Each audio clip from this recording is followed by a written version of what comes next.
Nós vamos conversar hoje sobre conceitos de saúde dentro de diferentes perspectivas, porque ao longo da história as pessoas conceituavam saúde de forma bastante diferente, em função de uma série de conjunturas sociais, políticas, econômicas, culturais.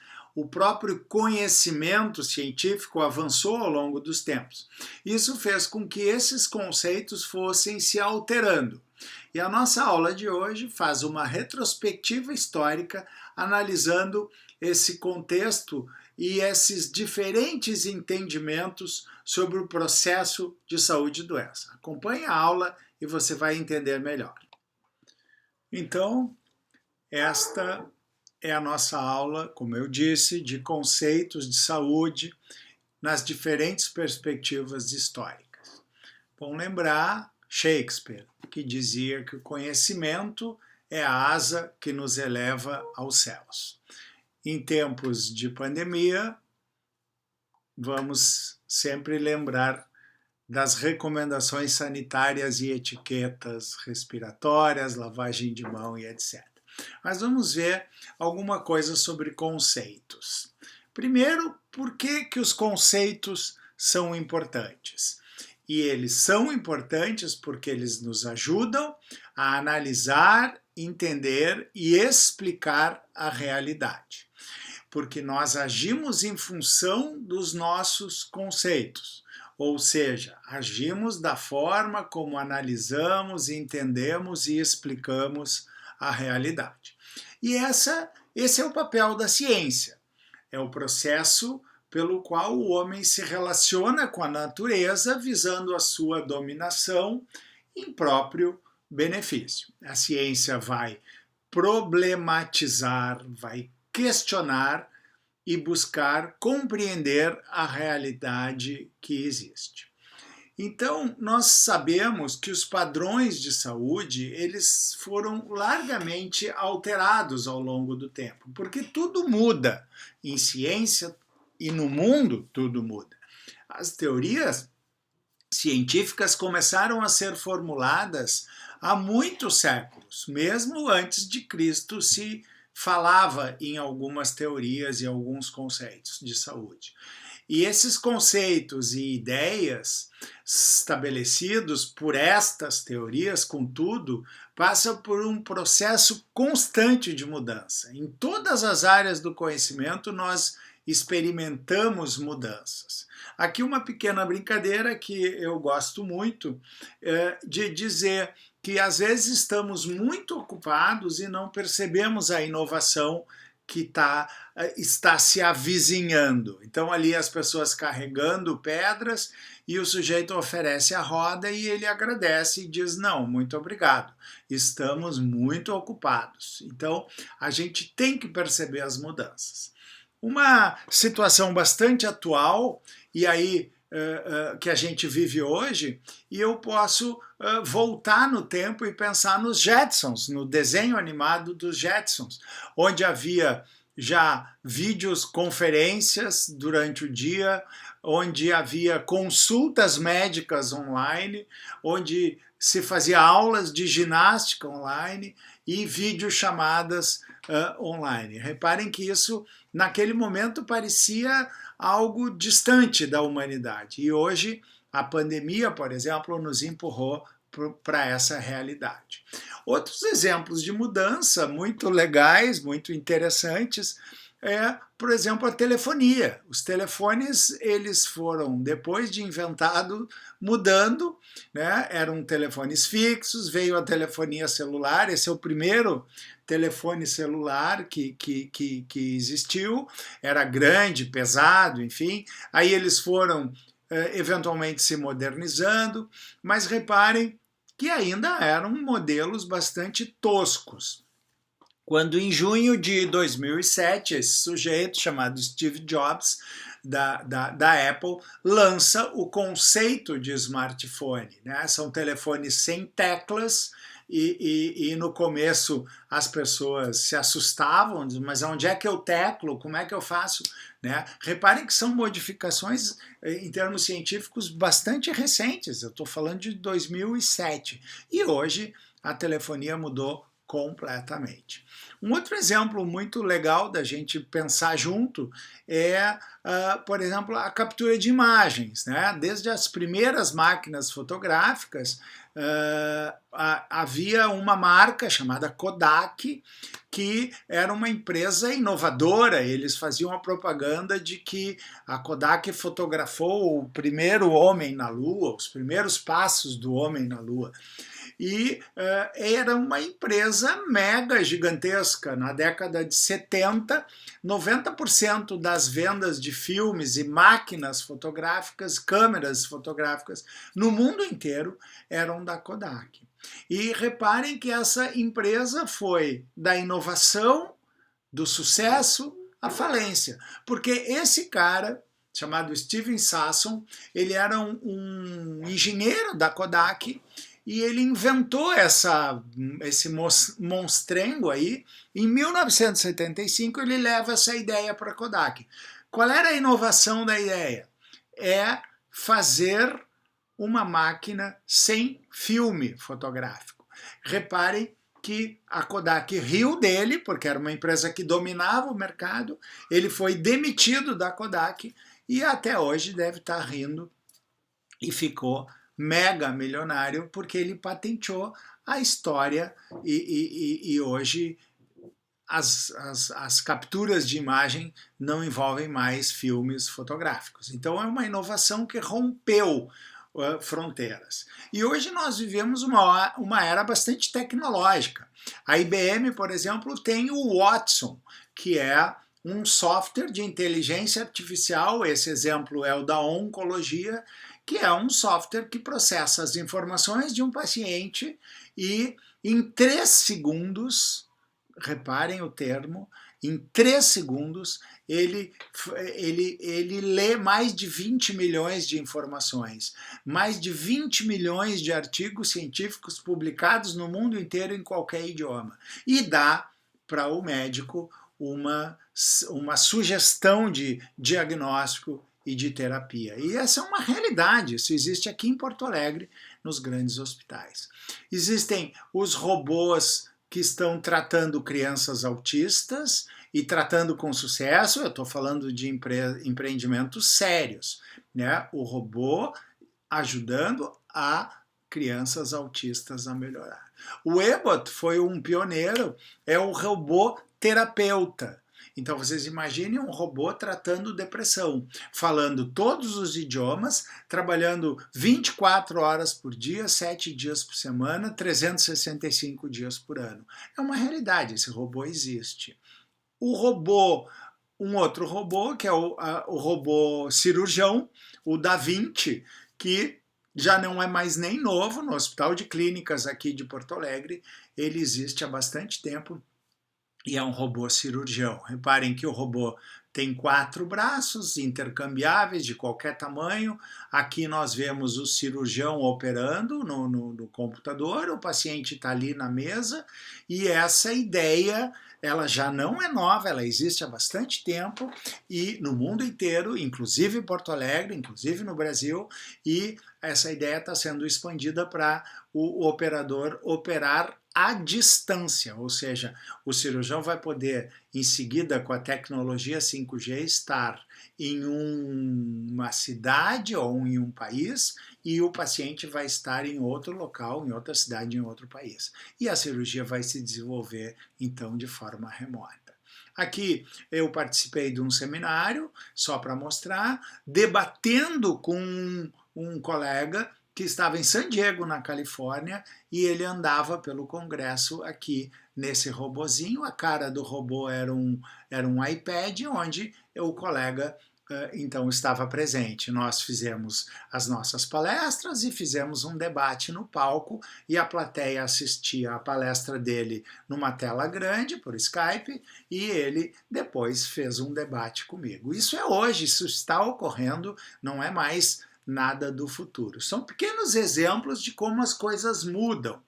E aqui eu lembro a frase do físico inglês, o Stephen Hawking, quando dizia que a inteligência é a capacidade de se adaptar às mudanças. Porque se tudo muda, nós vamos também precisar mudar. Eu trouxe um exemplo aqui bastante simples de uma mudança muito grande de conceito em termos de saúde. O cigarro.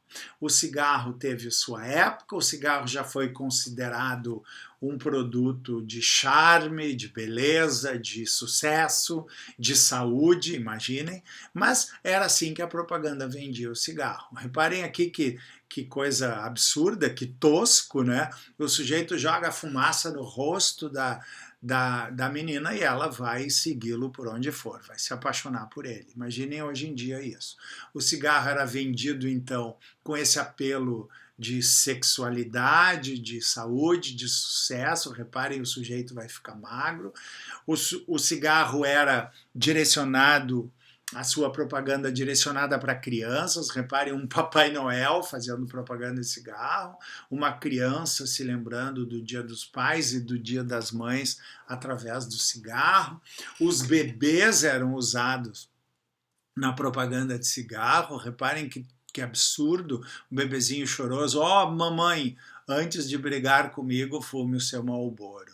Reparem que absurdo esse tipo de situação, mas era o que a propaganda vendia. Os médicos recomendando determinados cigarros, o cirurgião fumando já de luva e gorro, reparem, dentro do hospital, porque sim, se fumava dentro de sala de aula, se fumava dentro de hospitais, se fumava dentro de avião, enfim.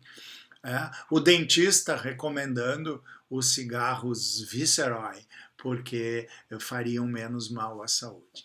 E o que se sabe hoje sobre o cigarro, que são algumas fotos das carteiras de cigarros que temos hoje à disposição, mas na verdade nós precisamos voltar no tempo. Se nós voltarmos então para 1941, quando então fumar era moda, reparem que esses dois cirurgiões torácicos norte-americanos, Ochsner e DeBakey, eles começaram a desconfiar que os casos de câncer de pulmão que eles passaram a observar estavam relacionados com o fumo. E pela primeira vez, então, reparem a data, 1941, é o primeiro artigo científico que sugere a associação do câncer, do fumo com o câncer.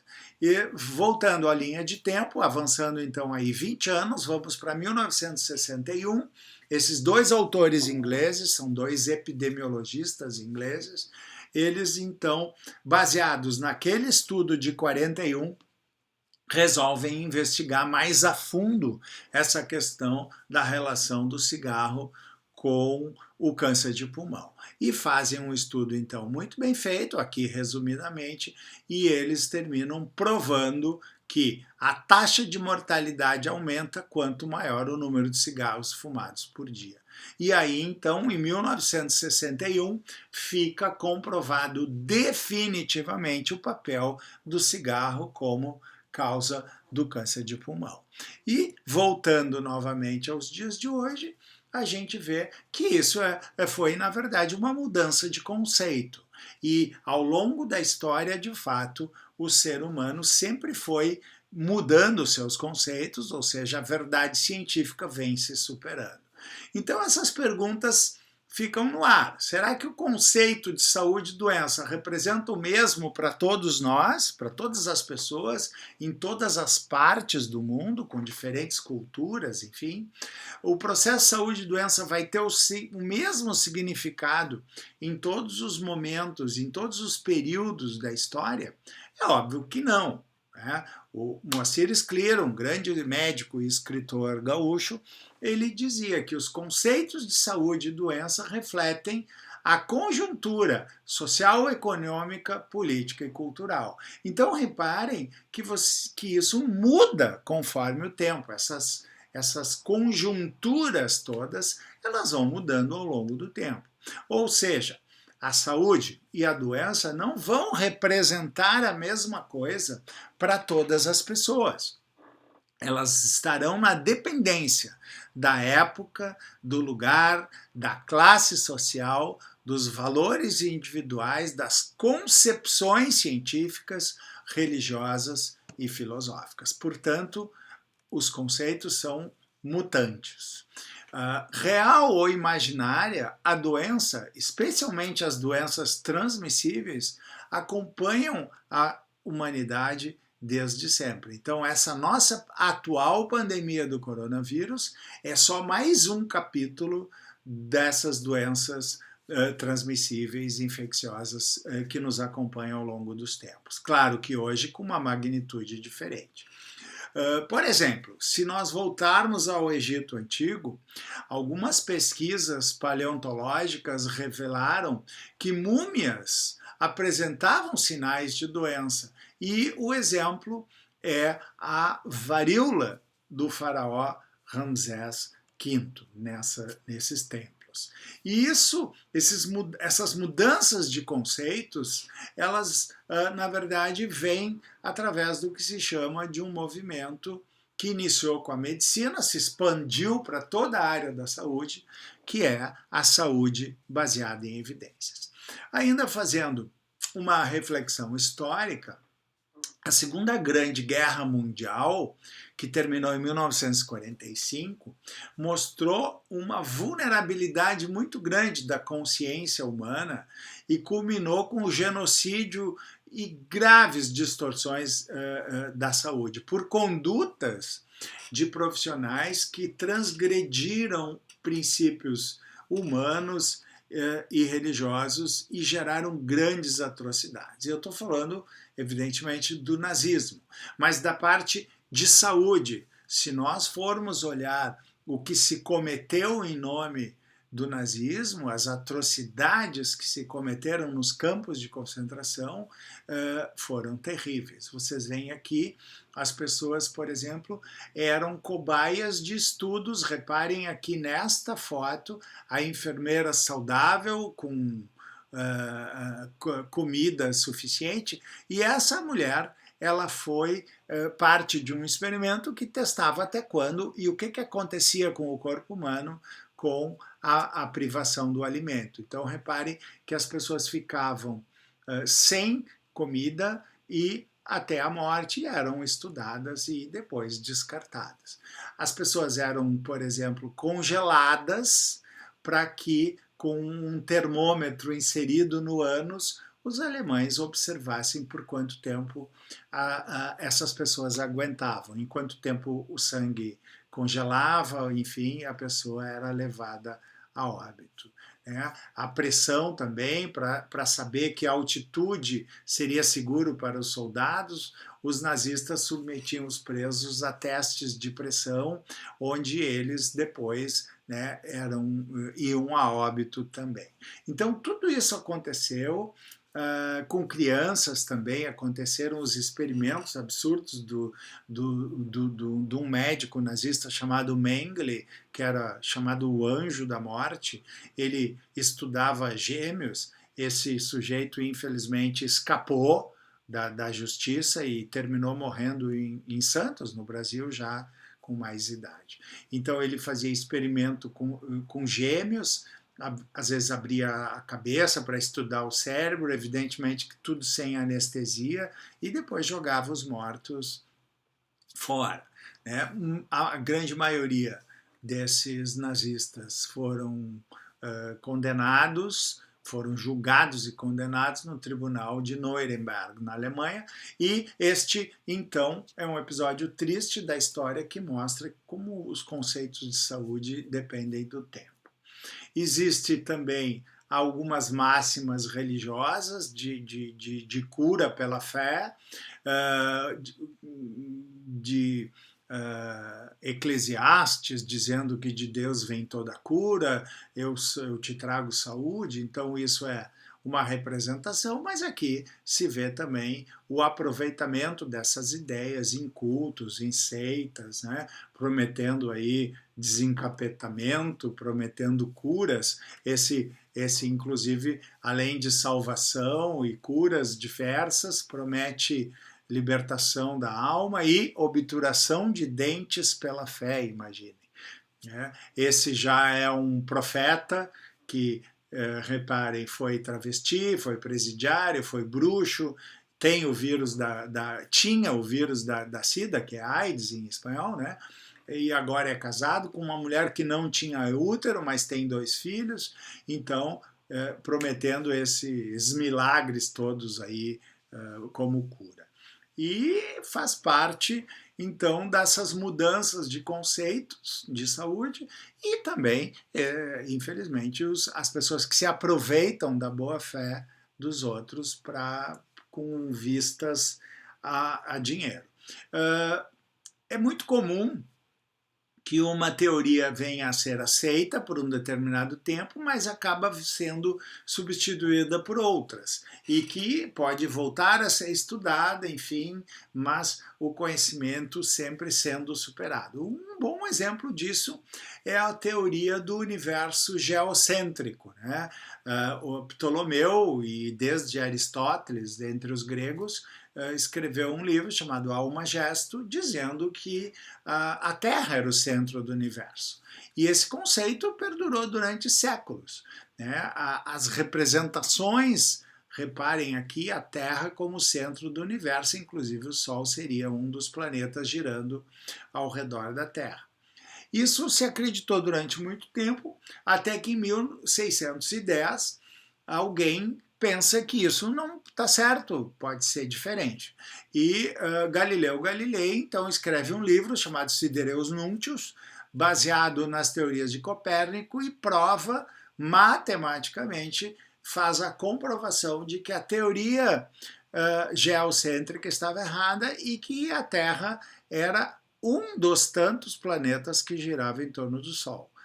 Então, essa é a teoria heliocêntrica, que evidentemente causou surpresa, causou estranheza e não foi aceita num primeiro momento. O Galileu foi preso, foi destituído do seu cargo de professor na universidade onde dava aula, na Itália, enfim, mas essa teoria terminou se impondo e hoje não há mais dúvida, embora alguns terraplanistas queiram dizer coisas diferentes.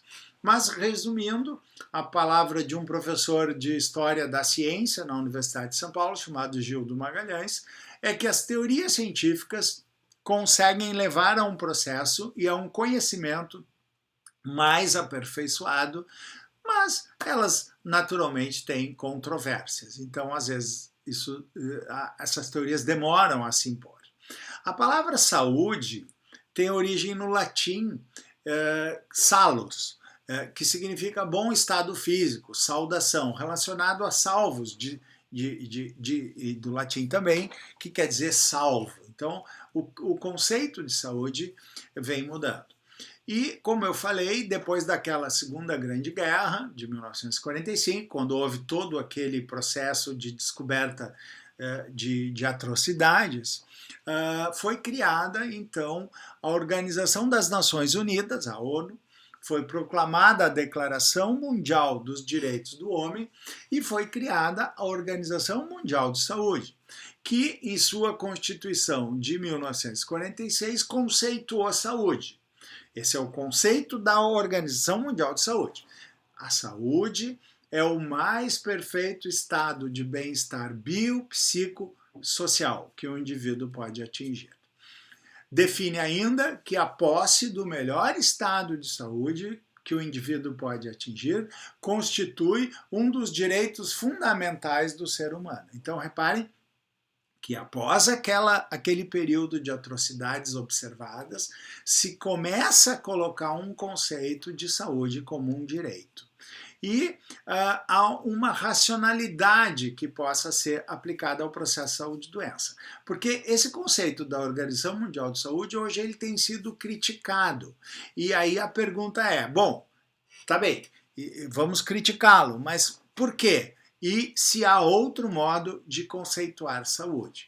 E sim, a resposta é que existe uma outra forma, que é utilizando-se uma metodologia dialética que compreende a realidade a partir do todo e com esta teoria na cabeça, vai emergir um conceito no qual a saúde passa de um estado, como definiu e conceituou a Organização Mundial de Saúde, para um processo que é histórico e é social e que se manifesta no campo biológico.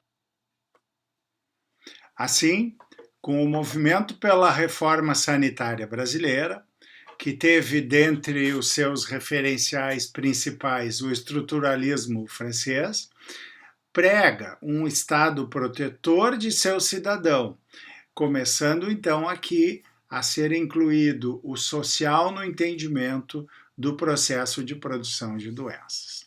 Em 1978, a Declaração de Alma-Ata, que foi extraída da Conferência Internacional sobre Cuidados Primários de Saúde, realizada pela Organização Mundial de Saúde na República do Cazaquistão, reafirmou a saúde como um direito humano e fundamental, sendo uma meta social mundial. Disso vai resultar que o homem, então, passa a ser visto como um ser humano, histórico e social. Assim, os nossos pacientes, no plano individual ou coletivo, deixam de ser um conjunto agregado de partes a serem tratadas. Ele é visto de uma forma holística, ou seja, ele é um todo cujas partes eventualmente vão precisar de tratamento. Então, isso muda a concepção do processo de saúde e doença, porque ela então passa de ser um processo histórico e social, e isso encaminha uma prática que se caracteriza pela integralidade das ações, pela percepção do paciente como um todo. Desses conceitos ampliados de saúde e de prevenção ou promoção de saúde, vai derivar uma prática com as seguintes características: a integralidade das ações, a utilização do método clínico e coletivo de forma integrada, a integração também das ações de cura e de prevenção ou promoção de saúde. Retoma uma visão humanista da saúde e não tecnifica o ato médico ou odontológico. A saúde, então, de uma mercadoria passa a ser um direito social universal, mas isso exige um Estado que proteja os seus cidadãos com políticas sociais definidas para o exercício da própria saúde. Retoma a necessidade de um compromisso bioético como condição prévia para o exercício da saúde. Nessa retrospectiva histórica, vamos visualizar alguns momentos em que as questões de saúde eram vistas de outra forma. Por exemplo, os antigos hebreus, a doença representava um sinal de cólera dos deuses diante dos pecados humanos, era como um castigo. Já na Grécia Antiga, o padrão de saúde era a beleza. Se nós olharmos para estátuas gregas antigas, nós vamos ver homens fortes, musculosos, porque esse era o sinal de saúde, era a beleza. Os gregos tinham dentro da mitologia diversos deuses e divindades que eram vinculadas à saúde. Então, resumidamente, num recorte histórico, nós podemos dizer que na antiguidade o processo saúde e doença era atribuído aos deuses. Na Grécia Antiga, o culto à beleza substituiu era o padrão de saúde. Na Idade Média, principalmente com o cristianismo, era a pureza de espírito, O saudável era o que seguia os dogmas da igreja. Tanto é verdade que várias pessoas foram queimadas nas fogueiras da Inquisição como hereges. Já mais adiante, a teoria biológica, o conceito de saúde biológico, que é a unicausalidade da doença. Para toda doença se procurava uma bactéria, um fungo, um vírus e se contextualizava dessa forma com uma visão bem estreita e biológica da saúde. Já um conceito mais atualizado, dentro daquela concepção ampliada de saúde que nós falamos, a visão atual é que a saúde é a qualidade de vida que nós proporcionamos ao indivíduo. Então, assim, a medicina científica teve origem com Hipócrates, na Grécia Antiga. Suas teorias médicas foram reunidas no corpo hipocrático. Hipócrates descreveu numerosas doenças e recebeu, então, o título de pai da medicina. Agora, uma retrospectiva histórica, alguns fatos interessantes. O Império Romano construía aquedutos para trazer a água, e esse cuidado com as águas, ao transportá-la às cidades, ao oferecer água à população, resultou num alto padrão de saúde. Era uma teoria não científica, porque eles não se preocupavam com isso, mas ela se tornou muito popular e foi o responsável, então, pelo início dessas ideias higienistas de cuidar do tratamento de águas, enfim, o que salvou milhares de vidas ao longo da história. Leonardo da Vinci, no final dos anos de 1400, desenvolveu teorias sobre a circulação do sangue. Por exemplo, Giovanni Morgani estabeleceu bases de anatomia patológica. Ele realizava autópsias e ele consegue então conhecer melhor os órgãos do corpo humano e estabelece que as doenças resultam de alteração nesses órgãos. Há também duas histórias interessantes que eu gostaria de finalizar. A do Semmelweis, que era um médico húngaro que trabalhou a febre puerperal. Ele fez uma comparação entre duas clínicas, uma onde atendiam médicos e outra onde atendiam enfermeiras, parteiras, porque ele estava preocupado com a questão da mortalidade materna pela febre puerperal. Então ele percebeu que na clínica dos médicos a mortalidade era maior. E ao se perguntar por quê, ele faz um estudo comparativo, percebe que sempre a mortalidade é maior na clínica dos médicos, porque eles não lavavam as mãos depois de ver outros doentes e ir realizar os partos. Então, ele estabelece como intervenção a obrigatoriedade da lavagem de mãos. Então, imaginem que nessa época se conseguiu elucidar a questão da higienização das mãos. Já a história do cólera em Londres, pelo Jon Snow, não este, né, não é o bonitão do Game of Thrones, o Jon Snow verdadeiro é um médico inglês que estudou a mortalidade em Londres que estava acontecendo. Era uma epidemia muito forte, que era o cólera, na época foi chamado então de cólera, não se sabia suas causas, e o Jon Snow passa a estudar e faz uma teoria. Ele contradiz o dogma vigente na época de que as doenças vinham através dos miasmas, seriam essas nuvens do mal que fariam as pessoas adoecer.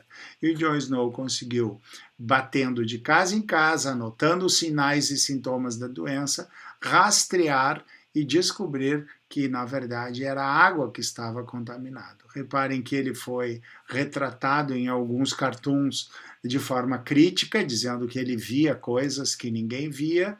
Aqui, o jornal inglês da época publica uma gota da água de Londres, dizendo que Jon Snow via coisas que ninguém via, porque ele ainda não tinha como provar, não existia microscopia, mas ao quebrar o dogma dos miasmas, ele identificou a presença, então, da água contaminada como causa do cólera. E assim evoluiu o conceito de saúde ao longo dos tempos, chegando, como eu disse, aos dias de hoje para a qualidade de vida. Só para finalizar, Jon Snow, ao salvar milhares de vidas, se tornou um herói dos ingleses. Então,